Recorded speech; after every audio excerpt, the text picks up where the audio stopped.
If you are locked out from your Roblox account and you want to reset your password, then you need to watch this video. So looking right here is the home page of my Roblox app. Now looking here on the screen at the bottom, you can see sign in. If you click on that like this, you need to go ahead and input your email. So let's say you can actually use your username, your email, or your phone number to get into your Roblox app. So let's say you input your email like this and click on next. If you do that, you won't be able to reset your password if you are using your email to log into your Roblox. You can only get a code on that email. So you need to make sure that the email is logged into your account and click on send a code, and you're going to be able to receive a code. So once you input the code, you're going to be able to log into your Roblox account.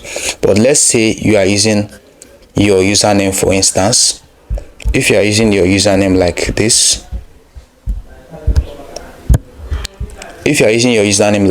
and click on next, this is when you are going to be able to see the option of forgot your password.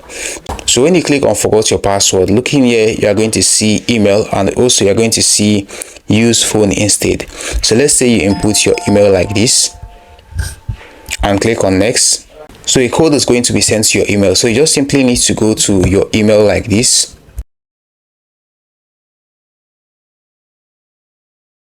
So once you input the code sent to your email, but if you are using a phone number, a code is going to be sent to your phone number as well. This is actually done so as to make sure that you are actually the owner of the account. So right here, you need to go ahead and input your new password like this. So once you're done inputting your new password and confirming the password, you can go ahead and click on update password like this. Once you do that, you're going to be able to log into your Roblox account. So this is how simple it is to reset your password if you have forgotten your password of your Roblox account. And I hope you found this video helpful. Like this video, subscribe and hit notification bell. Share this video with your friends as well. See you in the next one.